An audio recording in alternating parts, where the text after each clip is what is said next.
Hello everyone, I'm Greg Karlovitz from the Hydrologic Engineering Center. Welcome to our course on statistical methods in hydrology. This video is part 2 of 3 on the topic of multivariate analysis, and we'll discuss correlation. Let's get started. After our review of joint and conditional probability, we can now dive more into the relationship between two random variables. These tools further help us quantify and model how two random variables interact and depend on each other. But first, let's review the variance formula.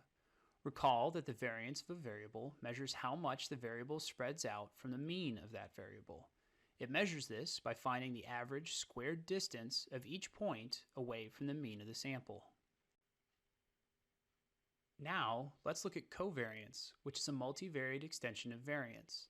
Instead of measuring in one variable how much it tends to vary away from its mean, we look at how two variables vary away from their respective means at the same time. The sample covariance formula looks a lot like the sample variance formula, except instead of squaring the xi minus x bar part, we multiply it by yi minus y bar. So for each point in the sample, we take the x coordinate of the point and subtract off the mean of x. Then we do the same for the y coordinate, subtracting off the mean of the y, and then we multiply the two parts. Then we add that up for all of the data points in the sample and take the mean. This is the sample covariance of x and y. A couple of things to note is that you can take the covariance of a variable in itself, which is simply the variance of that variable.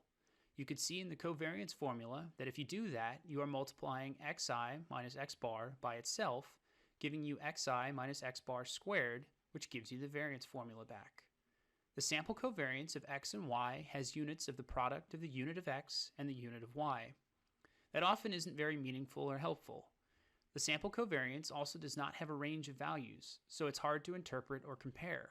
Standardizing it is much more helpful. Correlation and covariance are directly related. Correlation can be thought of as a standardization of covariance that gives the measurement no units and a range of -1 to 1. The fixed range is extremely helpful for comparisons.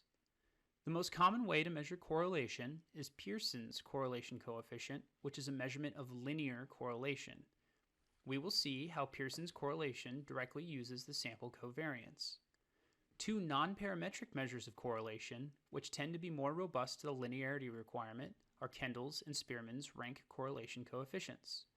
For all three of these measures, the minimum value of -1 indicates perfect negative correlation, and the maximum value of +1 indicates perfect positive correlation. A value of 0 indicates no correlation.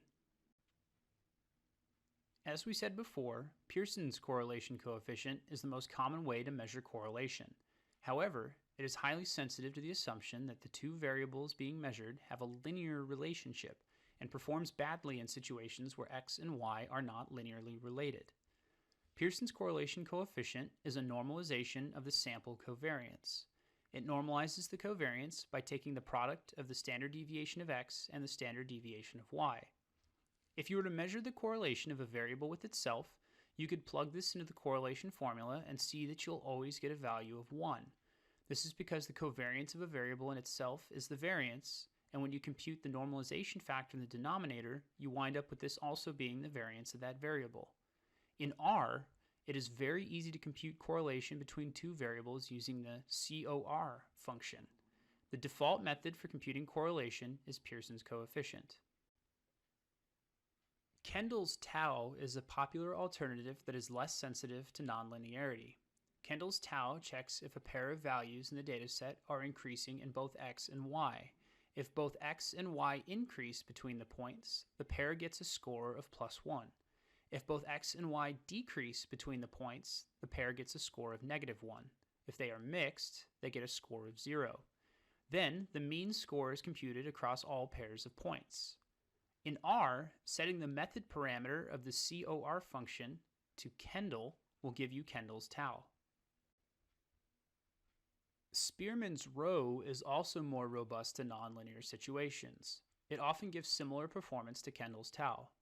There are two ways to compute it.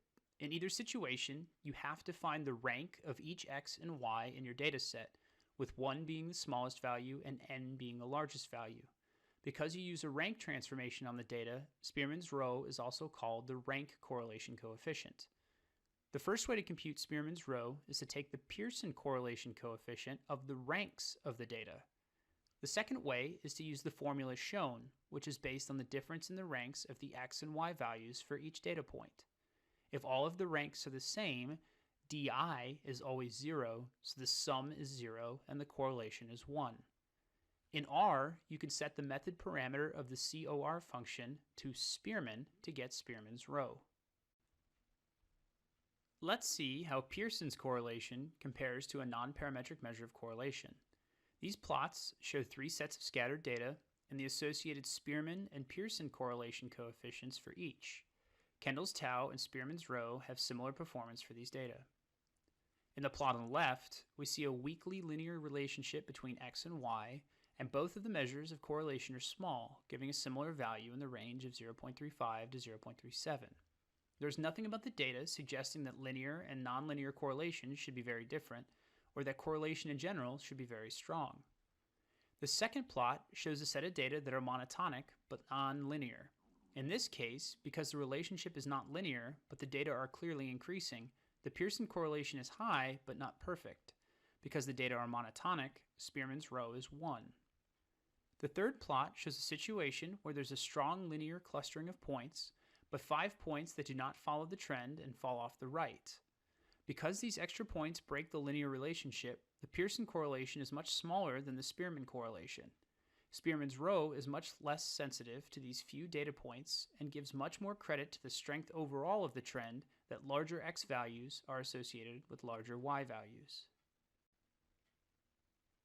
In this video, we discussed correlation. 4 key points to take away from this video are: covariance is a multivariate extension of variance. Correlation is the normalized version of covariance, giving a measure of the relationship between 2 variables on a -1 to 1 scale. Pearson's coefficient is a measure of linear correlation, and Kendall's and Spearman's coefficients are more robust measures of correlation that are less sensitive to the linearity assumption. Thanks, and tune in to the next video in this series on multivariate analysis to learn about joint probability distributions and copula's.